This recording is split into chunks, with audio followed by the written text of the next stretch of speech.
When millionaire Robert Hayes passed away, the entire town was talking about it. He wasn't just wealthy, he was one of the most successful businessmen in the state. Over 40 years, he had built a business empire worth more than $20 million. Naturally, everyone assumed his 3 children would inherit his fortune. His eldest son, Michael, was already planning to expand his company. His daughter Sarah dreamed of buying a luxury home by the ocean, and his youngest son, Daniel, wanted to launch a new business venture. They all believed their future was secure.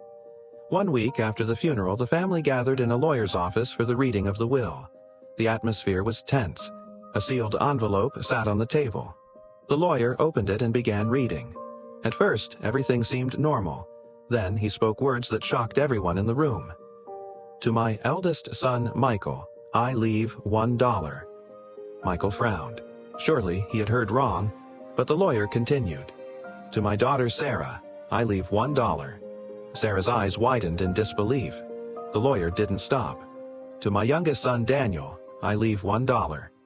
Silence filled the room. Nobody moved. Nobody spoke. The lawyer turned the page. "The remainder of my estate shall be transferred to Emily Carter." The room exploded. "Who is Emily Carter?" Michael demanded. The lawyer calmly adjusted his glasses. "I have no idea. This has to be a mistake. The will is completely legal." Sarah slammed her hand on the table. "Our father would never do this."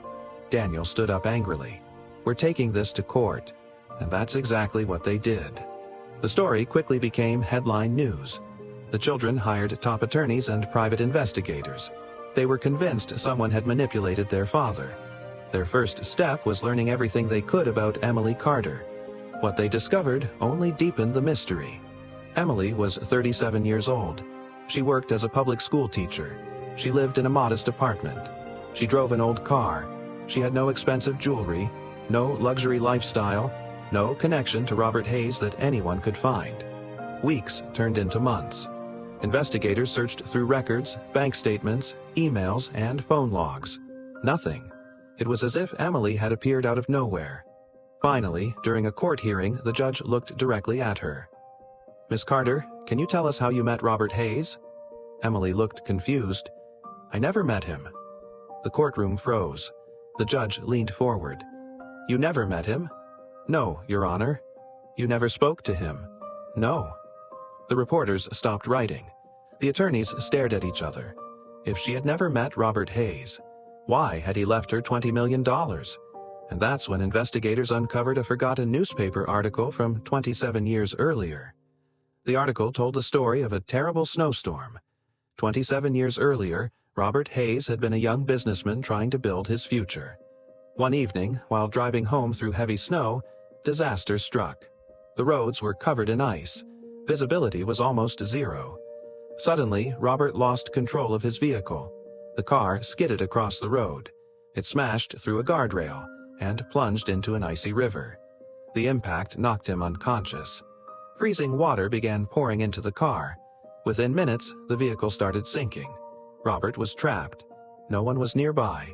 No one except a 10-year-old girl walking home from school. The girl saw the accident happen. She watched the car disappear into the river. Without hesitation, she ran. She knocked on doors. She screamed for help. She begged adults to call emergency services. At first, nobody understood what she was saying, but she refused to give up. Eventually, rescuers arrived. They pulled Robert from the freezing water just moments before it was too late. That little girl was Emily Carter. The entire courtroom sat in silence as the article was read aloud. But the surprises weren't over. Investigators later discovered something else. For 27 years, Robert had never forgotten the girl who saved him. Among his personal belongings were dozens of journals. In one journal entry, written years after the accident, Robert wrote, "Another year of life that I would never have had without that little girl." In another entry, "I wonder where she is today." And years later, "I still haven't found her." The entries continued for decades, every year, without fail. Robert never stopped thinking about the child who had changed his destiny. As his business grew, so did his determination to find her. He hired private investigators.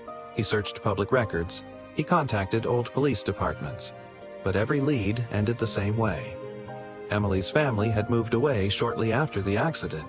She had disappeared from his life. Years passed. Robert became wealthy, then famous, then one of the most successful businessmen in the region. Yet he never stopped searching. Finally, only months before his death, a private investigator called with incredible news. Emily Carter had been found. Robert was overwhelmed with emotion, but fate had one more surprise. Just weeks earlier, doctors had given him devastating news. He was seriously ill. His time was running out. For the first time, Robert realized he might never get the chance to thank her in person. So he made a decision that would shock everyone after he was gone. Back in the courtroom, the lawyer stood up. In his hands was a sealed letter. This letter was written by Robert Hayes shortly before his death. The room became silent. The lawyer began reading. "If you are hearing these words, I am no longer here. I know many people will question my decision, especially my children." Michael lowered his eyes. Sarah sat motionless. Daniel stared at the floor. "My children believe I left them with nothing. But that is not true. I gave them love. I gave them opportunities. I paid for their education. I supported them every step of their lives." The lawyer paused. Nobody moved. Then he continued. "There is one person to whom I owe everything.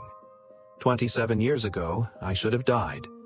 If not for one brave little girl, I would never have seen another sunrise. I would never have built my company. I would never have raised my children. I would never have lived the life I was given." Many people in the courtroom began wiping away tears. The lawyer's voice grew softer. "Emily Carter did not give me money. She did not give me advice. She did not help build my business. She gave me something far more valuable." The room was completely silent. "She gave me my life." Several people in the audience began crying. Then came the final lines, the lines that nobody would ever forget. "If anyone believes my decision is unfair, ask yourself one question. How much is 27 extra years of life worth?" The lawyer folded the letter. No one spoke, not even Robert's children. For the first time, they understood. The inheritance wasn't about money, it was about gratitude. Weeks later, the judge delivered the final ruling. The will was valid. Emily Carter would inherit the entire estate. Reporters rushed outside the courthouse. The story spread across the country. Many expected Emily to quit her job and enjoy a life of luxury. But that's not what happened. Months later, journalists found her at the same school where she had worked for years. They asked her what she planned to do with her fortune. Emily smiled gently.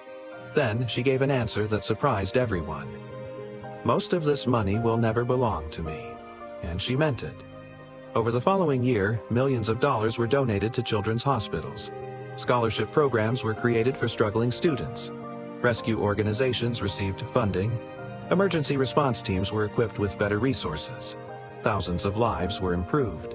All because of one act of courage performed by a 10-year-old girl decades earlier. A year later, a new children's hospital opened. It was named after Robert Hayes. Emily was invited to the ceremony. As she stood before hundreds of people, a reporter asked her if she had any final words. She looked at the crowd. Then she smiled. "That day, I was just trying to help someone. I never imagined one small act of kindness could change so many lives." The audience rose to their feet, and for several minutes the room echoed with applause, because everyone understood the lesson. Sometimes the smallest act of kindness can create a ripple that lasts for generations.